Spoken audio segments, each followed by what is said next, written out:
Well, it's not a response. I mean, you asked a minute and a half question of these gentlemen on the Reagan Revolution. Could I address that? Sure. It's an important issue because I think it demonstrates what we're about here today. I think that Governor Huckabee's campaign manager said it accurately in terms of what they believe. They believe that it is over. This is a battle for the heart and soul of the Republican Party and its future. On the one hand, you have the Reagan Revolution. You have the Reagan coalition of limited government and strong national security. On the other hand, you have the direction that Governor Huckabee would take us in. He would be a Christian leader, but he would also bring about liberal economic policies, liberal foreign policies. He believes we have an arrogant foreign policy and the tradition of blame America first. He believes that Guantanamo should be closed down and those enemy combatants brought here to the United States to find their way into the court system eventually. He believes in taxpayer-funded programs for illegals, as he did in Arkansas. He has the endorsement of the National Education Association. And the NEA said it was because of his opposition to vouchers. He said he would sign a bill that banned smoking nationwide. So much for federalism, so much for states' rights, so much for individual rights. That's not the model of the Reagan coalition. That's the model of the Democratic Party. Governor Huckabee, you got the...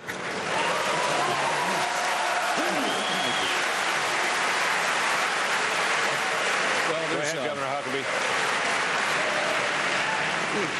The Air Force have a saying that says that if you're not catching flak, you're not over the target. I'm catching the flak. I must be over the target. Fred, I want to say I appreciate the analysis of my record, but let me try to give you some of the facts of my record. I came into Arkansas as a governor, put in that position as a lieutenant governor when my predecessor, a Democrat, was forced out of office on a felony conviction. I did something that had not been done in my state in 160 years. I cut taxes with the legislature working with me, and we continue to do that 94 times. We cut spending. I'll tell you, the most painful time of my being a governor in 10.5 years was looking at a budget that 91% of which was pretty well fixed on education, Medicaid, and prisons, and cutting 11% out of that budget. Everywhere I went for about a year, and every person, it may take me just a moment longer, please. Go ahead. Because there were a lot of things on that catalog there. Please, go ahead. I know the everywhere I went, I had people protesting me and screaming and yelling and doing demonstrations because I had cut government. But I stayed faithful to the things that Ronald Reagan stayed faithful to. You know, if Ronald Reagan were running tonight, there'd be ads by the Club for Growth running against him because he raised taxes $1 billion in his first year as governor of California. It'd be $10 billion today. What I did was I governed. And the people of my state must have liked the way I did it because they kept re-electing me. Thank you. And that's the greatest affirmation of all. Thank you, Governor. And I appreciate the opportunity to set that record straight and hopefully, before the night's over, a few more things. All right, thank you, Governor. Carl. Mayor Giuliani. Yes. On the campaign trail over the course of the last several months, when you've been asked about your conservatism, you've said that it was basically up for voters to decide. I wonder if you can explain why you're the complete conservative tonight without quoting George Will and contrast that conservatism to the rest of the members on the dais here. Well, first of all, the reason Ronald Reagan was elected in 1980 was because Ronald Reagan was seen as the strongest leader in comparison to Jimmy Carter. And Ronald Reagan ran a 50-state campaign. Of course, it was built around peace through strength, which meant a strong military. And it was built around empowering people, which is why he lowered taxes. He didn't lower taxes just for the purpose of lowering taxes. He lowered taxes because he wanted to leave money in people's pockets because he felt that people spending money creatively is much better than government trying to direct the spending of money. I work for Ronald Reagan. Ronald Reagan appointed me Associate Attorney General of the United States. He appointed me United States Attorney in the Southern District of New York. And we're in different times. Ronald Reagan's principles would apply now, but they have to apply to different circumstances. I'm a conservative because I believe in a strong national defense the way Ronald Reagan did.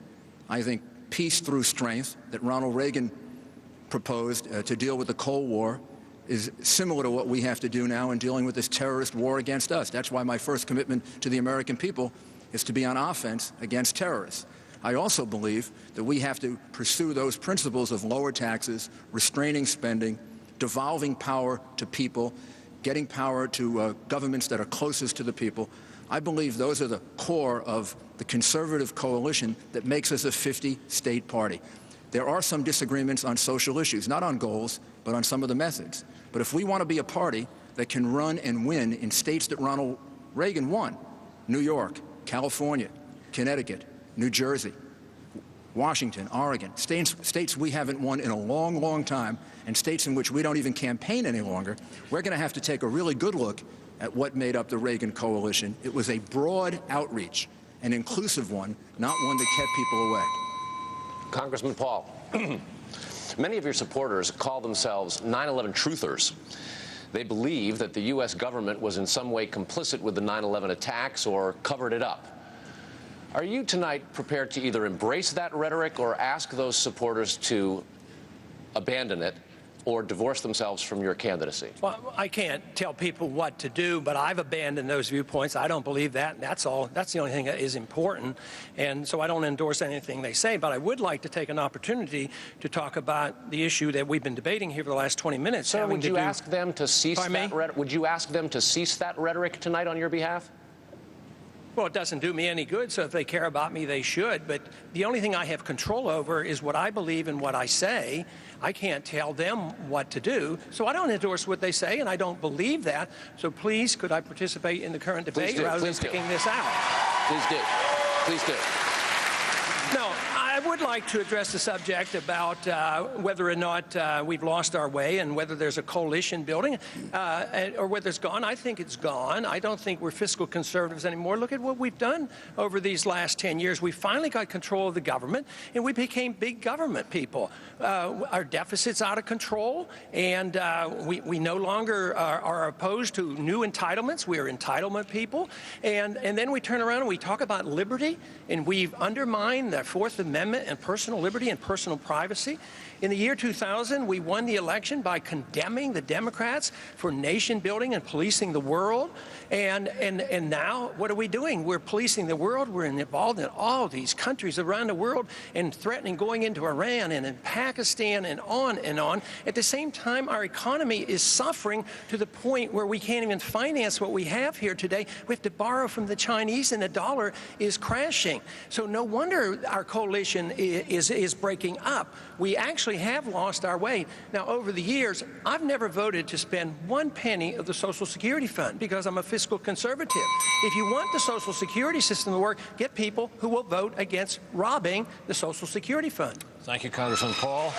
It is time for a break, but when we come back, we're going to take a look at the Middle East and have some questions about other world hotspots right after these messages. Stay tuned.